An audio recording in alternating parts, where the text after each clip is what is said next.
100 টাকা দিয়েছেন, 50 টাকা দিয়েছেন, 7,000 টাকা আমি যদি হিসেব করি এমন হয়েছে 15-12 দিয়েছেন। তো আমি বলেছিলাম যে 7,000 টাকা যখন দিবেন একসাথে যদি না দিতে পারেন, প্রত্যেকটা হুজুর কিন্তু ফেরেশতা নয়, হুজুররা মানুষ, আর হুজুরদের সমস্যা থাকতে পারে। যেহেতু রাসূল সাল্লাল্লাহু আলাইহি ওয়াসাল্লামও যে মানুষ ছিলেন আমাদের মতো, তবে তিনি আমাদের মতো বলা যাবে না, মানে মানুষ ছিলেন তো তুমি আমাদের চাইতে অনেক ঊর্ধ্বে ছিলেন, অনেক হায়ার লেভেলের মানুষ ছিলেন। সেক্ষেত্রে প্রত্যেক মানুষের কিছু হিসাব কিতাব থাকে, কিছু কাজকর্ম থাকতেই পারে। সেখান ওই জায়গা থেকে যখনই কাউকে হাদিয়াটা দিবেন সেক্ষেত্রে তাকে হাদিয়াটা একসাথে দেওয়ার জন্য ট্রাই করবেন। নাহলে আমি বলেছিলাম আপনারা অন্য কোনো পন্থায় হুজুর দেখবেন।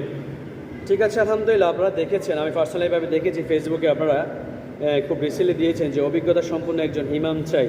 অভিজ্ঞতা সম্পন্ন ইমাম চাইবেন ভালো কথা, তবে অভিজ্ঞতা সম্পন্ন একটা কমিটি দরকার, অভিজ্ঞতা সম্পন্ন কিছু মুসল্লি দরকার আছে। যেই মসজিদে পড়ে ইমাম সাহেবকে নামাজের জন্য কোনো মুসল্লি টাইম ফিক্সড করে দিবে, ওই মসজিদে চাকরি করার মতো রুচি আমাদের মোটেও নাই। যে হুজুর আপনাদের কথা শুনেন টাইম মাফিক নামাজ পড়াতে পারবে ওই জন্য হুজুর রাখবেন, আমরা আশা করতেছি ইনশাআল্লাহ। কারণ আমি এই পর্যন্ত প্রায় 5টা থেকে 7টা মসজিদে চাকরি করেছি, কোনো মসজিদে কোনো মুসল্লি আমাকে নামাজের টাইমের ব্যাপারে কখনো ডিরেকশন দিতে পারে না, যেটা আপনার সুবর্ণপুর আমাকে দেওয়া হয়েছে। সম্মানিত ভাই বন্ধুগণ, ইমামত্ব যদি নেতায় মানা যায়, ইমামত্ব যদি নামাজ পড়ার সময় মানা যায়, বারান্দাতে গিয়ে পড়ে আপনি ইমামের বিরুদ্ধে অ্যাকশন নিলেন, ইমামের বিরুদ্ধে বিভিন্ন কথা বললেন, যেই কথাগুলো ইমামের মধ্যেও নাই অন্য ভাইয়ের মধ্যেও নাই, তাহলে আপনি যে নামাজ পড়েছেন আজকে এত মাস নামাজ পড়েছেন, আপনি একটি নামাজ হবে না, এটা আমি বলি নাই। আপনি বড় বড় মুহাক্কিক মুফতি যারা ওলামা এখানে আমার তাদের সাথে শেয়ার করবেন। সম্মানিত ভাই বন্ধুগণ, যেটা বলতেছিলাম, প্রত্যেকে যেই আসবে, নেক্সট টাইম যে আসবে ভালো হুজুর আসবে, আমি দোয়া করি আল্লাহর কাছে, প্রে করি। কারণ আল্লাহ সুবহানাহু ওয়া তাআলা বলছেন, তার রাসূল বলছেন, যে জাতি যেমন তার জন্য তেমন রাহাবার প্রেরণ করা হয়। অনেকে বলে যে হুজুর বঙ্গবন্ধু শেখ মুজিবুর কন্যা শেখ হাসিনা কি বাংলাদেশ থেকে যাবে না? বাংলাদেশ থেকে শেখ হাসিনা যাবে কেন? এই বাংলাদেশের জাতি যেমন তার জন্য সরকারও তেমন, আল্লাহ সুবহানাহু ওয়া তাআলা এটাকে আমাদের জন্য নিয়ম মাফিক করে দিয়েছে। বাংলাদেশের মানুষ যেমন জালেম তেমন অবস্থা করে তেমন ধরনের প্রশাসকও দিয়ে দিবে আমাদের জন্য। সেই জন্য আগে আমরা যখন ঠিক হয়ে যাব, আমরা যখন সোনার মানুষ হব, আল্লাহ সুবহানাহু ওয়া তাআলা আমাদের জন্য সম্মানিত শাসক প্রেরণ করবে।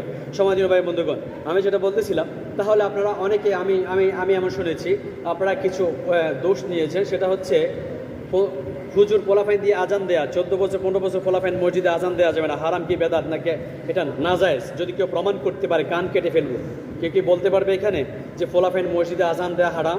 বলতে পারবে? এই মসজিদ তো আমি দেখি নাই, গত 2 জন থেকে 3 জন ছাড়া কেউ আজান দিতে পারে নাই। আমি চেয়েছিলাম যে আমি যতক্ষণ থাকবো, পোলাফাইন যখন আজান শিখবে, এই মসজিদে নজমিয়া সারা বছর থাকবে না, যখন ওই থাকবে না, একটা সময় এই পোলাফাইনগুলো যাতে মসজিদে হাল ধরতে পারে।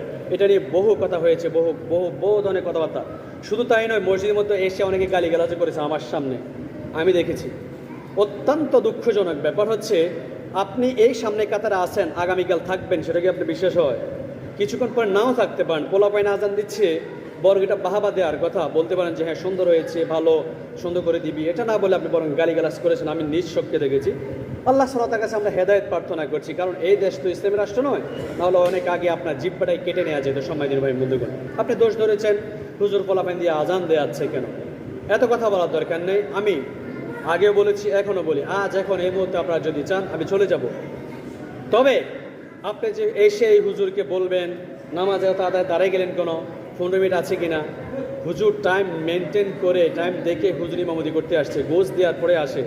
এখানে কেউ কাউকে ডিরেকশন দিবেন না, আমি না, যে আসুক ডিরেকশন দিবেন, আপনার আমল বরবাদ হয়ে যাবে। এখানে হুজুররা আছেন, টাইটেল কমপ্লিট করা অনেক আলেম রয়েছে। রাসূল সাল্লাল্লাহু আলাইহি ওয়াসাল্লামের